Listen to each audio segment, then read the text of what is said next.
ஒரு குடும்பத்துல வந்து பிள்ளைகள் வந்து வெளியில ஒரு இடத்துல இருக்கும்போது அந்த பிள்ளைகள் எப்படி இருக்குதுன்னு பார்க்க வேண்டிய கடமை வந்து தாய்க்கு உண்டு இல்லையா? அது மாதிரி கழகத்தினுடைய பொதுச் செயலாளர் மாண்புமிகு எடப்பாடியார் அவர்கள் எங்க எல்லாருக்கும் தாய் போன்றவர். அப்போ இந்த பிள்ளைகள் வந்து தமிழ்நாட்டை விட்டுட்டு இங்க பாண்டிச்சேரியில் வந்து தங்கி இருக்கும் போது அந்த பிள்ளைகளை பார்க்கறதுக்கு நிச்சயமா வருவார், ஒரு தாய் போல வருவார். நான் அங்கதான் வந்து அந்த மெட்ராஸ் சிட்டியில அரசியல் வெயில் அதிகமா இருக்குது, கொஞ்சம் இங்க குளுமையா இருக்குவே இங்க வந்திருக்கிறோம். வெற்றி பெற்ற அனைத்து சட்டமன்ற உறுப்பினர்களும் வருவாங்களா சார்? வெற்றி பெற்ற அனைத்து அதிமுக சட்டமன்ற உறுப்பினர்களும் வருவாங்க. ஒத்துமை தான் இங்க வந்துக்கிறோம். 25 பேர் தான் இங்க இருக்காங்க, மொத்தம் 47 பேர் வெற்றி பெற்றாங்க. வரலையே, சொச்சம் பேர் வரலையே. இல்லையே, நாங்களே இங்க 45 ரூம் போட்டுருமே, ரூம் எல்லாமே ஃபுல் ஆச்சு. உனக்கு கணக்கு தெரியல, கணக்கு தெரியல. சரியான நடவடிக்கை தமிழக ஆளுநர் அவர்கள் எடுத்து வைத்துக்கின்ற நடவடிக்கைகள் என்பது சரியானது. அதை நீங்க அவங்க கிட்ட அப்புறம் இங்கிலீஷ்ல சொல்றியா? அதாவது 118 சட்டமன்ற உறுப்பினர்களுடைய ஆதரவு இருக்கணும். அப்போ வந்து விஜய் போயிட்டு வந்து எனக்கு வந்து மெஜாரிட்டி இருக்குதுன்னு சொல்றாரு. அவர் வந்து 108 இடத்துல தான் ஜெயிச்சுக்கிறாரு, ஒரு 2 தொகுதியில் அவர் ஒரே ஆள் ஜெயிச்சுக்கிறாரு. அப்படி பார்த்தா ஒன்று வந்து மைனஸ் ஆகிடும், மீதி வந்து 107 தான். அப்போ கவர்னர் என்ன கேட்குறா, 107 வச்சு கரெக்டாக நீங்கள் 107 தானே இருக்கிறீங்க, நான் எப்படி உங்களுக்கு எப்படி மெஜாரிட்டி இருக்குதுன்னு நான் இது பண்ண முடியும்னு கேட்குறாரு. சரி, அதுக்கப்புறம் என்ன பண்ணுறாங்கன்னா காங்கிரஸ் 5 பேர் வராங்கன்றாரு. எல்லாம் சேர்த்தா 112 தானே வருது, 118 வரலைங்களே அப்படின்றாரு. 118 வந்து நிரூபிக்க வேண்டியது யார் ஆட்சி அமைக்க அந்த வந்து கோரிக்கை வைக்கிறாங்களோ அவங்களுடைய கடமை. இப்போ கவர்னர் வந்து திடீர்னு வந்து ஒருத்தவங்களை வந்து நீ போய் ஆட்சி அமைன்னு சொல்ல முடியாது. அவர் முதல்ல திருப்தி படணும். 118 எம்எல்ஏ விட்டுக்கிறாங்க, அப்போ அந்த 118 எம்எல்ஏ வந்து பார்க்கறதுக்கு வந்து அவர் வந்து நேரடியாகவும் பார்க்கலாம், இல்லை வந்து அந்த 118 எம்எல்ஏக்களுடைய ஆதரவு கடிதத்தை காட்டினாலும் அதை அவர் கவர்னர் ஏற்றுக்கலாம். முதல்ல அவர் திருப்தி படணும் மனசில். அப்போ திருப்தி பட முடியாத ஒரு சூழ்நிலையில் இவரை வந்து ஆட்சி அமைக்கிறதுக்கு அவர் வந்து இது பண்ண முடியாது. அப்படி பண்ணால் கவர்னருடைய செயல்பாடு வந்து சந்தேகத்துக்குரியதாக ஆகிடும். அதனால் வந்து கவர்னர் தற்போது எடுத்து வைக்கின்ற ஒவ்வொரு நடவடிக்கையும் சரியான நடவடிக்கை, இந்திய அரசியலமைப்பு சட்டப்படி சரியான ஒன்று, சரியான பாதையில் தான் கவர்னருடைய நடவடிக்கை. இப்போ இப்போ இப்போ இப்போ உதாரணத்துக்கு வந்து விஜய் வந்து ஒரு 75 இடத்துல ஜெயிச்சுக்கிறார், சரிதாங்களா? டிஎம்கே ஒரு 65 இடத்துல ஜெயிச்சுக்குது, அதிமுக நாங்கள் ஒரு 60 இடத்துல ஜெயிச்சுக்கிறோம். விஜய் போயிட்டு எனக்கு தான் நான் தான் வந்து சிங்கிள் மெஜாரிட்டி, எனக்கு நீங்கள் ஆட்சி அமைக்க கொடுன்னு சொன்னால் கொடுக்கலாம். அது வந்து சும்மா ஒரு கேலியாக இருக்கும்.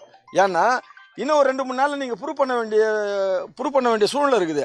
அதுக்கு முன்னாடி நான் உங்களை பார்க்கணுன்னு அவர் வந்து நினைக்கிறார். அதுக்கு முன்னாடி தன்னை திருப்திப்படுத்தணும். நீங்கள் நான் இங்கே வந்து நீங்கள் உங்ககிட்ட 118 எம்எல்ஏ இருக்கிறாங்களா, ஏதாவது ஒன்று காட்டுங்கன்றார். தப்பு இல்லையா அது? சரி, நீங்க ஒரு மூத்த சட்டமன்ற உறுப்பினராக இருக்கிறீங்க. மெஜாரிட்டி வந்து சட்டமன்ற அவையில தான் வந்து மெஜாரிட்டி நிரூபிக்கப்படணும். இது ஆளுநருக்கு வந்து நிரூபிக்க கூடாதுன்றது இல்ல. அசம்பிளி நடக்கும்போது கட் மோஷன் கொண்டு வரதோ, இல்ல மெஜாரிட்டியை ப்ரூவ் பண்ணதோ, இல்ல வந்து நம்பிக்கையில்லா தீர்மானம் கொண்டு வரதோ, இல்ல நம்பிக்கை கோரும் தீர்மானத்தின் மீது வந்து வாக்கெடுப்பு எடுப்பதோ சட்டமன்றத்துக்கு உரிமை அது. ஆனா நீங்க ஆட்சி அமைக்கும் போது, நீங்க ஆட்சி அமைக்கிற உரிமை கேட்கும் போது கவர்னர் அதை கேட்கலாம், உங்களுக்கு என்ன மெஜாரிட்டி இதுன்னு கேட்கலாம். இப்போ உதாரணத்துக்கு வந்து ஒரு 75 எம்எல்ஏ ஜெயிச்ச ஒரு கட்சி போயிட்டு வந்து நான் ஆட்சி அமைக்க போறேன்னா அவர் கேட்பாரு, எப்படி 75 எம்எல்ஏ வச்சு நீங்க ஆட்சி அமைக்கிறீங்க? அதே நிலைப்பாடு தானே இப்ப அதிமுக வந்து, யாரா இருந்தாலும் அதே நிலைப்பாடு தான். இல்ல, அதே நிலைப்பாடு தானே வந்து ஆட்சி அமைக்கிறதுக்கான கோரிக்கை வைக்க போறேன் அப்படின்னு சொல்லிட்டு தகவல் வெளியா இருக்கு. ஆட்சி அமைக்கிற கோரிக்கை நாங்க வைக்கிறோம்னா எங்களுக்கு வந்து ஆதரவு கடிதத்தோட போவோம். 118 சட்டமன்ற உறுப்பினர்களுடைய ஆதரவு இல்லாம எடப்பாடியார் அங்க போக மாட்டார். எங்க போக மாட்டாரு? கவர்னர். அது வேற விஷயம். விஜயை கொடுக்கலாம், அதுக்கு நான் யாரு ஆதரவு கொடுப்பாருன்றீங்க? யாருடைய ஆதரவு இருந்தா போக போறாரு, இல்ல அது வந்து எங்களுக்கு தெரியலப்பா. அதிசயம் நடக்கலாம்.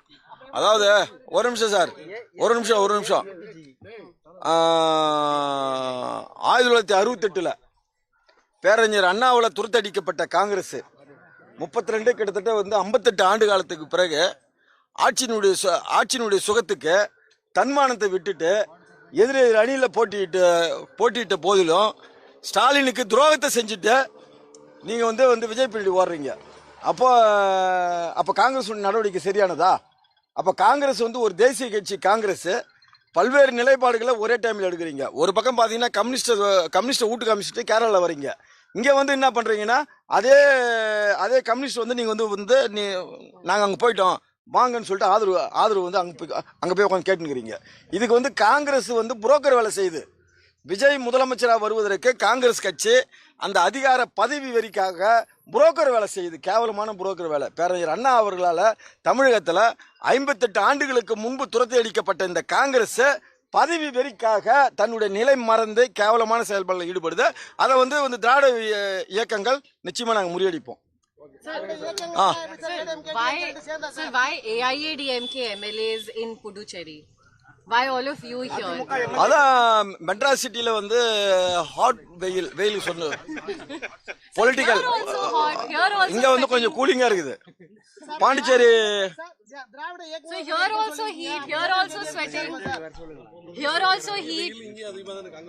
Here also heat, here also sweating. No madam, அங்க வந்து 3 டிகிரி வெயில் அதிகம், இங்க வந்து குறைவா இருக்கு. பாருங்க, இங்க வந்து பிரியா நின்னு பேசுறோம்ல, அங்க பேச முடியாது. மெட்ராஸ் சிட்டில பேச முடியாது, பிரியா பேச முடியாது. வெயில் அதிகம், உக்ரம் அடிக்கும். Sir, EPS sir is also coming. Why sir? Why is EPS sir also coming here? இப்போ உங்க பேரு என்ன? நேம்? கிருத்திகா. Your place? டெல்லியில இருந்து பாண்டிச்சேரி வந்துட்டீங்க. 3 நாள் நீங்க போலன்னா அம்மா கேட்பாங்க உங்களை எங்க போய்க்கிறீங்கன்னு. யுவர் மதர் கால் எங்க இருக்கிறேன்னு கேட்பாங்களே, அது தாய் பண்பாடு. அந்த மாதிரி எங்க சட்டமன்ற உறுப்பினர்கள் எல்லாம் வந்து எடப்பாடியாருக்கு நாங்க பிள்ளைகள். அவர் வந்து கழகத்துடைய பொதுச் செயலாளர் மாண்புமிகு எடப்பாடியார் அவர்கள் அம்மா தாய். அந்த தாய் வந்து அக்கறை இருக்கும், அதனால இங்க வந்து பார்க்க வருவாங்க. He called you, that is why you came here. Unconstitutional that single largest party is not being offered to form the government. It's unconstitutional. No sir, சில விஷயங்கள் தான் என்னால சொல்ல முடியும், சில விஷயத்துல சொல்ல முடியாது. ஏன்னா அரசியல் என்பது டைம் டு டைம், மணி டு மணி, அதே மாதிரி நிமிஷம் டு நிமிஷம் மாறின்னு வருது. அப்போ ஒவ்வொரு காலகட்டத்திலையும் ஒரு மாதிரி வந்து அரசியல் சூழ்நிலை மாறும்போது நாங்களாம் பதில் சொல்ல முடியாது. அதெல்லாம் வந்து கழகத்துடைய பொதுச் செயலாளர் பேசுவார்.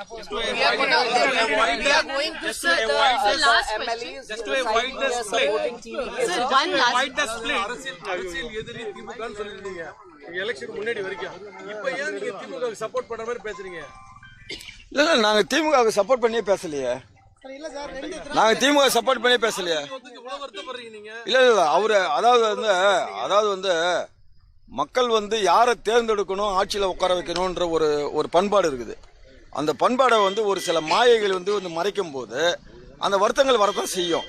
இப்ப ஸ்டாலின் வந்து வெற்றி வாய்ப்பை இழந்த போது என்கிட்டயே சொன்னார் எடப்பாடியார், அவர் எவ்வளவு பெரிய லீடரு, அவரெல்லாம் ஜனங்க தோக்கடிச்சு தப்பு, அப்பெல்லாம் இருக்க கூடாது. அது சொல்லுப்பா அவங்க கிட்ட. சார் ப்ளீஸ் சார், நீங்க ஒண்ணு நான் இங்கிலீஷ் உங்களுக்கு வந்து கத்துக்கணும், இல்ல நீங்க தமிழ் கத்துக்கணும் என்கிட்ட பேசணும். Okay Tamil. Sir, one last question. Speculations are also there that you are here to ensure 2/3 majority, so a split can happen and support to Vijay can be given. ரெண்டுல ஒரு பங்கு. Vijay supporting government formation? No.